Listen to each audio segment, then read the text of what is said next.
smoke and burn. I'm keeping my lamp full, waiting on the bridegroom. Cause when the kingdom comes, say I wanna be ready. Welcome back to Lamp Oil Stock, a channel where we look at different issues from an Israelite point of view. And we're going to continue on with our ongoing series, the Red Letter Bible series, number 27. Hopefully you've been sticking with us so far. Thank all of you who have been. What do you got for us today? We have Matthew chapter 8, verses 21 and 22. Okay, Matthew chapter 8, verse 21 reads, "And another of his disciples said unto him, Lord, suffer me first to go and bury my father. 22. But Jesus said unto him, Follow me, and let the dead bury the dead." Okay. So the whole point of the series is looking at the actual words that Christ spoke, which is what got us to this part. Matthew 8, 21 and 22. This one's pretty interesting. At least from my point of view. So this is the fourth in a line where people have walked up to Christ and said different things. Right. And first we had the leper who was healed. Then we have the centurion. Then we have the scribe. And now we have this disciple. Uh-huh. And different outcomes for each one of them as you go all the way through. Now, before we start really getting in and tearing this one, trying to look at everything about, I want to bring up something else just for one quick second. If you follow the same story over in Luke, which happens to be in Luke 9 at the very end, it's Luke 9, 59 and 59 and 60, and then the point that I want to bring up is, in Luke, there's another person, which I thought was just kind of strange. So we have the same four that we just talked about in Luke, but we also have another person that comes along right afterwards and asks a different question. Okay. All right. So as we've noticed in some of the other spots, Luke sometimes has more, some of the other disciples, when talking about different parts of Christ's life, have more things that go along with it and those type of things. Mm-hmm. All right. But the reason I wanted to bring it up, the reason I wanted to bring this particular point up is with Luke, this same line is talking about, or it seems to be, even though it's the same story, what you get from it when I read it was the cost of following Christ. Okay. Okay. Because like I said, in Luke, the first person asked the exact same, the disciple asked the exact same question, let me go bury my father. And his response is, let the dead bury their dead, but go thou and preach the kingdom of God. So there's a few extra lines there. And then right after it, it says, and also another said unto the Lord, I will follow thee, but first let me go bid farewell, which art at my house. So there's some people at his house, and he wants to go say goodbye to them before he follows Christ. Right. Okay. And Jesus says unto him, no man having put his hand to the plow and looking back is fit to follow the kingdom. Do you see what I mean? It makes it seem like in these verses it's talking about the cost of starting to follow the Most High. Okay. All right. I wanted to get that out of the way first because it does in Luke it does talk about that. I know we're going to be focusing on Matthew, so let's go back over to Matthew. But I wanted to bring it up. Some spots it talks about the cost. Okay. Yeah, you've annoyed me because you're trying to throw in Luke when we're supposed to be doing Matthew, but I'll let you have it, whatever. Now, getting back to Matthew, it says, follow me and let the dead bury their dead. That's what Christ says, but we give you context that it's the disciple that's asking Christ a question. Right. Okay, so what I got when I read this is, you have that, what everybody says, right? Mm-hmm. And we know that there's a physical death and there's also a spiritual death. And if you're not following the Most High, you are spiritually dead. Okay. So we have that type of relation. At least I hope everybody understands that type of relationship. They don't. Well, now they do. So he's saying that his father is not a follower of the Most High, and so we shouldn't be worried about that. But I looked up something that went along with this, and I thought it was interesting. If we go to 1 Kings 19 Okay. and 20, well, let's just start at 19 and see where we go. Okay, 1 Kings chapter 19 and verse 20 says, no, verse, blah, Try again. let me try again. 1 Kings Yep. 19 and 19 Okay. says, so Elijah departed and found Elijah, son of Shaphat. Whatever. He was plowing with 12 teams of oxen, and he was with the 12th team. Elijah passed by him and threw his cloak around him. So Elijah left the oxen, ran after Elijah, and said, please let me kiss my father and mother goodbye, and then I will follow you. Go on back, Elijah replied, for what have I done to you? Verse 21.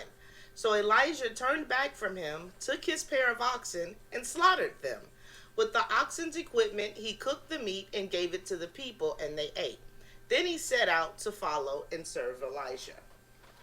So I thought this was interesting because it's not exactly the same thing. If you look at the time Elijah and Elijah were alive, the people, the kingdom wasn't dead. You know, the Israelites weren't dead as a people. So it's not let the dead bury the dead, but he is saying that, you know, if you want to follow me, you have to let everything go and come on now, because this is the time. And so Elijah, in response to Elijah's saying that to him, decides, you know, you're right. Let me just kill everything and get rid of it so I can go on with you, instead of going back to say goodbye to his parents, right? Wow. Okay, I got you. I didn't pick up that story. I see what you're saying. Okay, I'm with you. Okay, so I relate them in the same type of context, but today we were destroyed as a nation. So even during Christ's time, most of our nation was dead because we had been led astray and we were following and being taught incorrectly. Okay. So I looked up, if we go to Malachi, Yep. chapter 4, there is a prophecy. Malachi chapter 4, verse 5. I'm going to start at verse 5. It says, behold, I will send you Elijah, the prophet, before the coming of the great and awesome day of the Lord. And he will turn the hearts of the fathers to their children, and the hearts of the children to their fathers. Otherwise, I will come and strike the land with the curse. Okay. Now, I thought that this was interesting because Christ is using kind of the same reference that Elijah was. And here is a prophecy that Elijah will be sent back before the great day of the Lord. Okay. So, now, I know a lot of people say that, yeah, Elijah and Moses are the two witnesses. And I'm not saying that they're not. But I also am wondering, because I don't believe in reincarnation. Now, I know Elijah was taken up to heaven, so he wasn't technically dead. But I don't believe in reincarnation. But I do believe that some people have the same type of spirit or same type of purpose going on. Okay. And so, if, you know, kind of walking in the name of, or in the type of person this person was. So when I look up Elijah, you know, who was he? What did he do? If I go to Google, it says Elijah, also spelled blah blah blah, was a Hebrew prophet who ranks with Moses in saving the religion of Yahweh from being corrupted by the nature worship of Baal. Okay. So Christ comes, and we know that our people were worshiping false gods. And so he came to save his people from this false worship or this false relationship. He came to wake up his people. Just like Elijah came and he did that. And of course, Moses did that. So when I look at them, I just kind of wonder. Because the prophecy was that he will turn the hearts of the fathers to their children and the hearts of the children to their fathers, right? So when I look at the two witnesses, I say when they come, they're going to be doing all of this stuff because they're the world is evil. Right, You know? I got you. And at this point, I kind of feel like people who are going to be worshiping the Most High are worshiping the Most High. People who are not are not. I don't feel like this is them turning people's hearts because they're putting judgment down. You know, they're throwing fire out of their mouth. They're starting storms here and they're starting storms there. So, but when Christ came, what he was doing is waking people up, waking them up, bringing them back from the dead into life, into following the Most High. He was turning people's hearts from what it was to something else. And gotcha. so I kind of feel like this prophecy relates to what Christ did or Christ. I got you. Now, maybe I'm just all off in left field or whatever. And you don't have to listen to it. But this is just what I was thinking when I read the verse. Like I said, I think everybody understands that there's a physical and a spiritual death. And if you're spiritually dead, you are dead indeed. So I think that part of it is pretty easy to understand. It is the other things that go with it, the relationships that are out there, because and of course applying this to yourself, because as an Israelite you are waking up. You were dead and now you've been woken up into life, and yet we all have a lot of people around us that are still dead, and we are clinging to those dead people instead of moving on to follow the Most High. They're holding us back from following Christ in this example, or following the truth. And this is something that we all need to understand and deal with. If you look at the Elijah thing, he couldn't go back and say goodbye to his parents because Elijah was there now, and what he needed to do was happening now. And so that was of utmost importance that he take up and go and do God's work. And as we're being woken up, what we need to do is now. And it's of utmost importance that we take off and do God's work and not hang back with those people who are dead, because then they'll put us back to sleep and we'll be dead again. Okay, I'm with you. It's good stuff. I'm with you. Now, I have to address a couple of things. First off, if you Google this particular, I'm the one who sets up the pictures for our, for what's going on the screen on our videos. And generally what I do is I try to Google related verses and things like that and try to find pictures that go along with it. Mm-hmm. Okay? But when I do that, you also get You also see what other religious people, and I'm not talking about Israelites, just religious people, will write about a particular verse. Uh-huh. All right, and it's always pretty interesting to me the focus that I saw on when you look at Matthew 20, when you look up Matthew 8 and 21, is Matthew 8 and 23, which is Christ in the storm, which we'll be talking about in a little bit. So they simply skip this story. They just skip it. They just skip right over it, all right? So when you look this up, anything that they talk about has to do with what's coming up next, which we'll get to, but that's one thing. Second,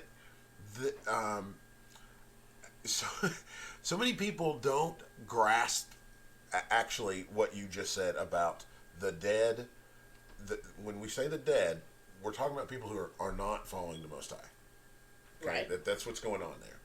But so many people don't grasp that concept that it's not about physical death, it's about spiritual death. Okay? They don't understand that. And so I don't know if you know this or not, but there are several translations that have changed this verse entirely to where it said, where he says at the beginning, suffer me to go bury my father. They've changed that verse to, my father is old and I want to go help him. Or, my father is sick and I want to go help him.